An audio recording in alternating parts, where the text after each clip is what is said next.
Hello, my name is Matthew Jones, and now that Brett has had a chance to go with you the various types of auctions, I would like to talk about two different topics dealing with auctions. The first is information structures. It is important to consider all information that other bidders have about their valuations. This is where two different types of the information take place. You can have perfect information and you can have asymmetric information. Meaning each in the perfect information, that means each bidder knows for certain what the item is worth. However, this rarely takes place in real life, and even if you knew for certain your valuation, it would be difficult to know everyone else's. An example of this would be a $100 gift certificate. You know the valuation of the gift certificate, and everybody else knows the valuation of the gift certificate. It says it on the front of it as when it says $100. So that would be an example of perfect information. The second type of information is asymmetric information. This is the most common type. Each bidder has their own information that is unknown to the other bidder. That makes sense because you're going to know inside your own mind and with your own taste what you want, what you think the item should be valued at. So bidders have to rely on whatever information they can gather to determine the value. From asymmetric information come two types of information structures: independent private values and correlated value estimates.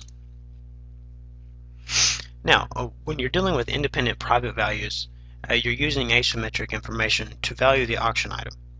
Let's say you're at a classic car auction and a 1972 Buick LeSabre, or let's say a Buick Skylark, rolls up to the auction block. Your valuation of this car is very high because of your father gave this car to you as your first car when you were growing up. So you have a lot of sentimental attachment to the vehicle. Your valuation of the car is much different than others because of your individual taste, and while you know your own taste, other bidders do not.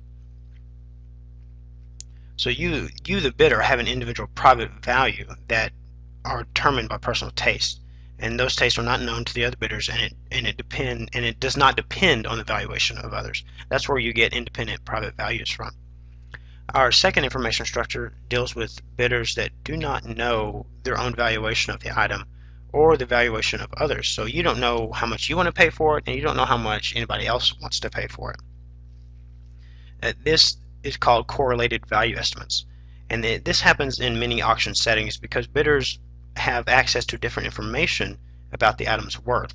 So everybody values the asset at a different amount, a different type, or the item at a different amount.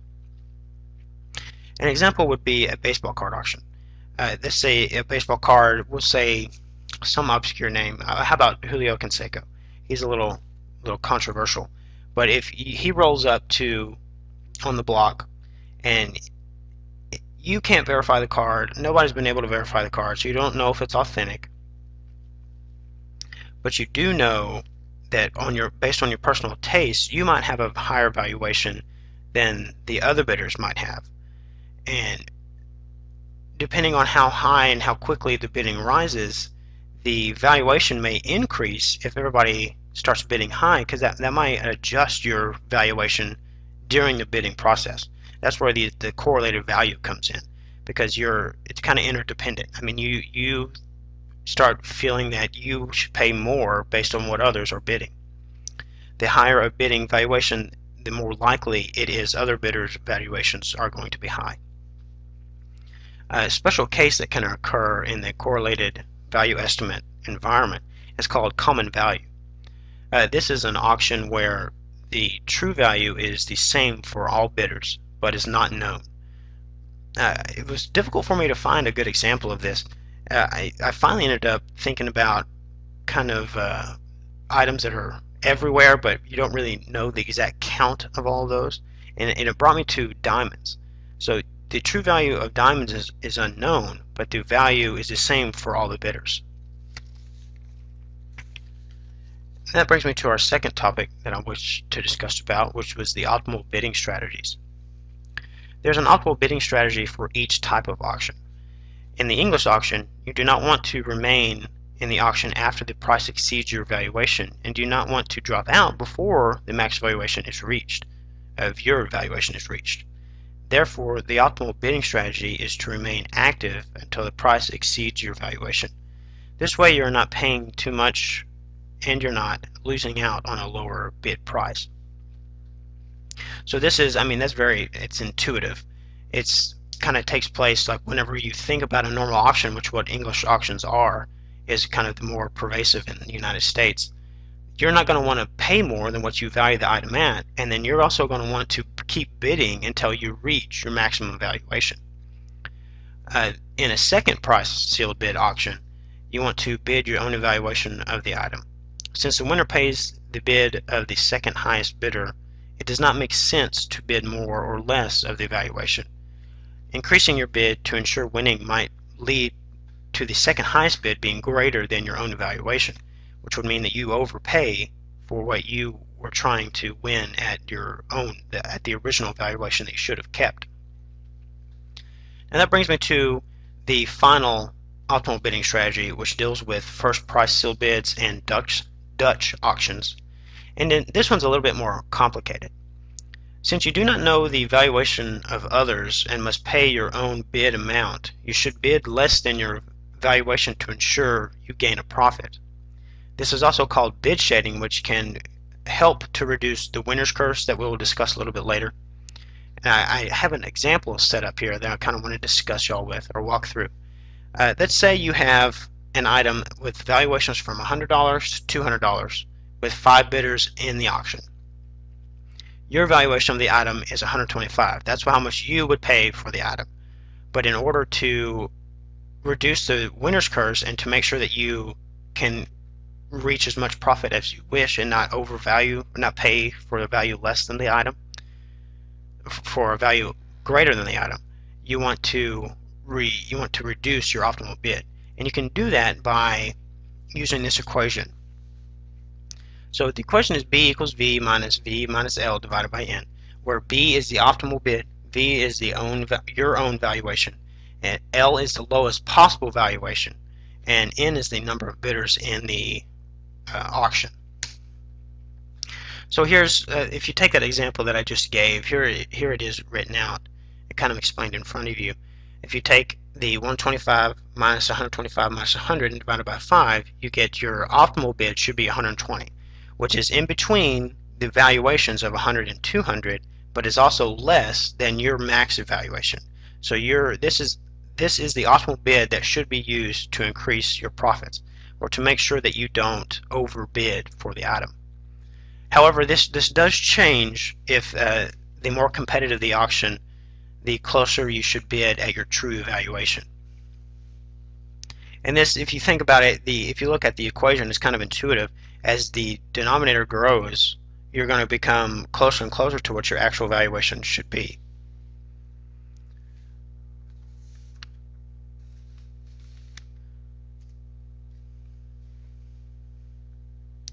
Now I wanted to talk to you a little bit about something that was not in the book, but it's something that I kind of deal with every day, and that is collusion. This strategy, it occurs in, I guess, a little bit more often than what people think, and it occurs when bidders determine the identity of other bidders to manipulate the action by only manipulating the auction by only bidding against outside bidders. This causes the competition from the item to become weaker, and it dramatically affects the final price level.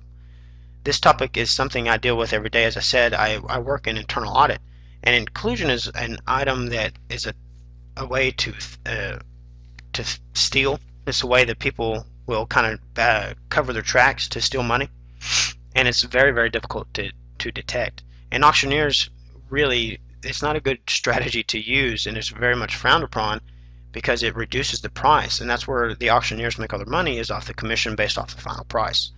So it's something that auctioneers don't want you to do, but it does take place, and it was something interesting that I thought I should mention as a strategy for bidding. This brings me to our next topic that I want to talk to you about, which is the winner's curse.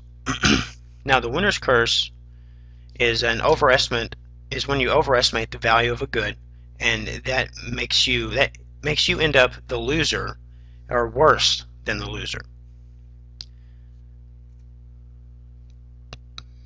So your estimate of the item is greater than all other valuations. If you bid your initial value, you will pay more than the item's worth, and it's found mainly in sealed bid auctions. And really what it is if you think about it, whenever you win a bid or an auction, you're paying a price that everybody else thought was too expensive for that item. So you're coming out on top, but really if you overbid by a lot for everyone else, you're facing this winner's curse scenario because the value of the object is actually less than what you paid for in terms of everyone else. So to try to reduce this winner's curse you want to use the first price strategy or bid shading like we discussed earlier, where you revise downward your valuation to avoid the winner's curse. So that means you drop your price based off that equation to reduce your likelihood of facing that winner's curse and overbidding the actual valuation of the item. And that brings me to our last topic, which is expected revenues. Now when you're looking at expected revenues, this is really just determining what price will be, how great the price will be when you're looking at independent private values and affiliated value estimates. So let's say you're looking at independent private values. The players, you the bidder, already know your own evaluation. And during the auction, you're not going to learn anything new while the auction is taking place, while you're bidding on the object or the item. So your price that you are willing to pay for that item is not going to change. So that makes the prices along each different type of auction remain equal. So the English will equal the second price, which will equal the first price, and the Dutch. Now that changes when you're looking at affiliated value estimates, because when you look at affiliated value estimates, and bidders are trying to shrink or bid shade in the first price and Dutch auctions because they do not want to overpay the value of the item.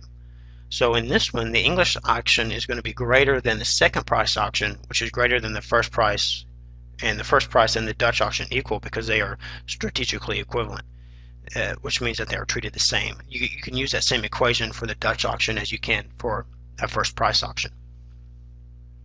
And it's kind of interesting to note that the English auction is the more widely used auction because in each case it produces the most amount of profit for the auctioneer, which it all comes back to the price. So the highest price it can produce, the more revenue it will generate for the auctioneer. So that's why they're going to use the English auction over the second price auction over the first price or Dutch auction.